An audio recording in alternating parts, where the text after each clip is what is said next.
ஆக திராவிட முன்னேற்ற கழகத்திற்கு தோல்வி பயம் வந்துவிட்டது. ஆனால் அதற்காக அரசாங்க அதிகாரிகளை வைத்து இத்தகைய நாடகங்களை நடத்த வேண்டாம் என்று நான் தமிழக முதலமைச்சருக்கே நான் வேண்டுகோள் விடுக்கிறேன். ஜாதியை வைத்து திட்டினார் என்று சொன்னீங்க. என்ன ஜாதியை வைத்து திட்டினார்? அவர் பழங்குடியினரின் ஒரு பகுதியை சார்ந்தவர், எஸ்டி பிரிவை சார்ந்தவர். அவர் என்ன ஜாதி வச்சு திட்டினார்? அவரை பார்த்த உடனே இவர் வேற ஆளா இருப்பார் போல இருக்கு, நம்ம எப்பவுமே டார்கெட் பண்ணுவோமே, அவங்களா இருப்பாங்க போல இருக்கு அப்படின்னு சொல்லிட்டு. அதே மாதிரி நான் மெட்ரோ வாட்டரை கனெக்ட் பண்ண தண்ணி கிடைப்பது, சாக்கடையை கிளியர் பண்ணுவது, கரண்ட் கொடுப்பது எல்லாம் அரசாங்கத்தோட கடமை. ஆக அடிப்படை உரிமையை நான் பறிப்பேன் அப்படின்னு சொன்னா என்ன அர்த்தம் நான் கேட்கிறேன். முதலில் தம்பி கௌதம் அவர்களை தேர்தல் முடிந்த பிறகும் தமிழக அரசு அச்சுறுத்துவது சரியில்லை என்பதை முதலிலேயே நான் எச்சரிக்கிறேன்.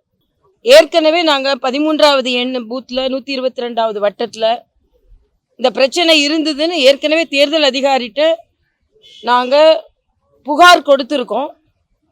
ஆனால் அது அவர்கள் சரியாக ஏற்றுக்கொள்ளவில்லை. ஆனால் இப்பொழுது நடக்கும் சம்பவங்கள் இதை போல ஒரு விரும்பத்தகாத சம்பவம் அங்கே நடந்தது என்பதை உறுதி செய்து கொண்டிருக்கிறது.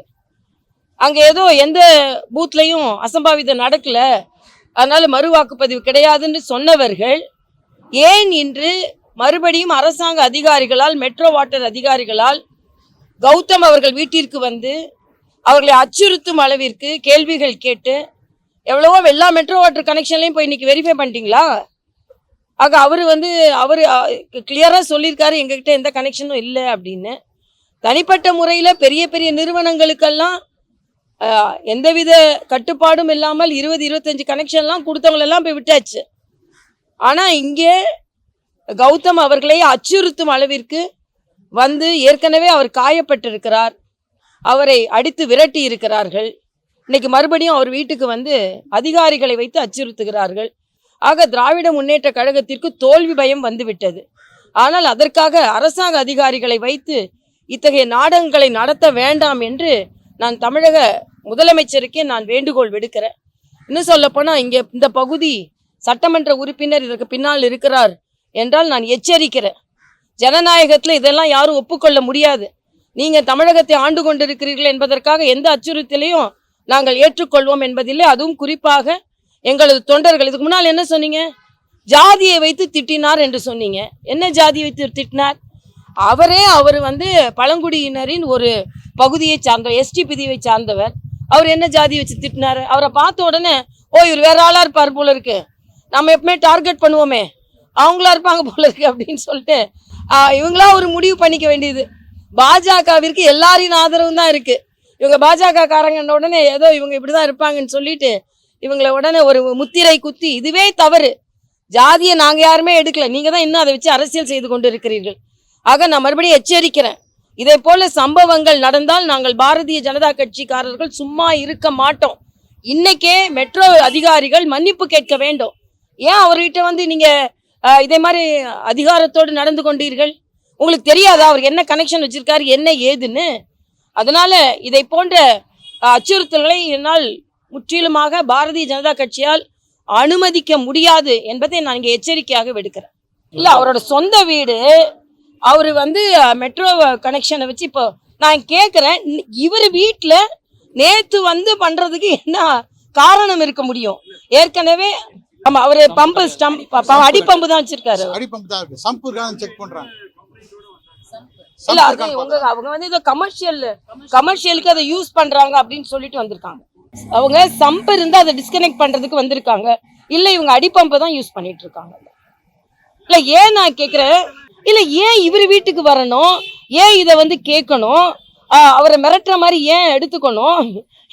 எல்லாரும் எனக்கு என்ன இந்த தெருவுள்ள எல்லாருக்கும் மெட்ரோ கனெக்ஷனோட இதை சரி பார்த்துக்கிட்டு கௌதம் வீட்டுக்கு வந்தா பரவாயில்ல, கௌதம குறி வைத்து வரணும். என்ன உங்க ஆட்சி அதிகாரம் உங்க கையில இருக்கு. ஆக இப்போ உடனே கரண்டை கட் பண்ணுவேன், மெட்ரோ வாட்டரை கட் பண்ணுவேன்னு உடனே எல்லாம் பயந்துருவாங்களா?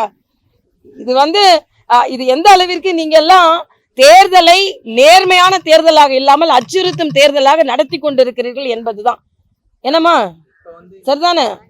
கரெக்ட் தான். பாருங்க, நாங்க மட்டும் சொல்லல, அவங்க சொல்றாங்க. இல்ல, அவர் தான் சொல்றாரு, நான் தான் கமர்ஷியலுக்கு பணம் கட்டிட்டு இருக்கேன்னு சொல்றாரு. அப்படி பார்த்தா ஏன் இங்க செக் பண்ணணும்னு நான் கேக்குறேன். நான் இல்ல ஏன் இங்க வந்து மட்டும் செக் பண்றீங்க இன்னைக்கு நான் கேக்குறேன். அப்ப எல்லா காஃபி ஷாப்லயும் போய் செக் பண்ணிட்டீங்களா? எத்தனை வாட்டி போய் எத்தனை பேர் செக் பண்ணீங்கன்னு கணக்கு சொல்லுங்க, அப்புறம் நான் சொல்றேன். தம்பிங்களா நீங்களும் இல்ல குறிவைத்து குறிவைத்து இல்ல. ஆமா அதுதான் இல்ல. எதுக்கு கௌதம் வீட்டுக்கு வந்து இப்போ எல்லா இடத்துலயும் இன்னைக்கு சென்னை முழுசா மெட்ரோ வாட்டர்ல போய் கனெக்ஷன் எல்லாம் சரியா இருக்கான்னு பண்ணேன். டார்கெட்டட் 22 டெடிகேட்டட் லைன்ஸ் இருக்கு. அவங்க 25-26 லைன் அவங்க இஷ்டத்துக்கு கொடுத்துக்கிறாங்க. அதெல்லாம் போய் கேட்டீங்களா? நான் என்ன கேட்கிறேன்னா, சம்பவம் நடந்திருக்கு, சம்பவத்துல இவர் அடித்து துரத்தப்பட்டு இருக்கிறார், ஆனா சம்பவமே நடக்கலன்னு சொன்னீங்க.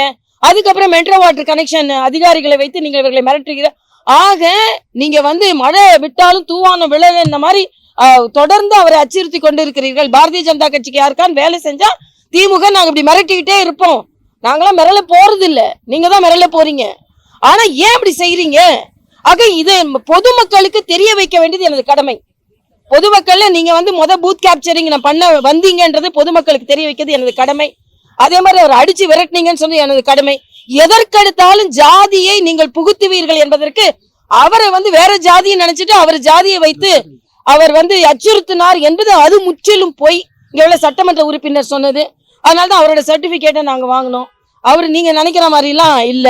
ஆக எதையாவது நாங்க சொல்லணும் பாரதி. சரி இதெல்லாம் முடிஞ்சு போச்சு, இதை வச்சு ஒண்ணும் செய்ய முடியல. சரி அப்போ வீட்டுக்கு போய் மிரட்டும். அவங்க அம்மா அவங்க மனைவி சொல்றாங்க, நானும் குழந்தையும் தான் தனியா இருக்கும், இப்படி வந்து அதிகாரிகள் வர்ற மாதிரி வராங்க 2-3 வாட்டி, எனக்கு பயமா இருக்குன்னு சொல்றாங்க. ஆக ஒரு பாதுகாப்பாக மயிலாப்பூர்ல இங்க வந்து குடியிருக்கிறதுக்கு உரிமை இல்லையா?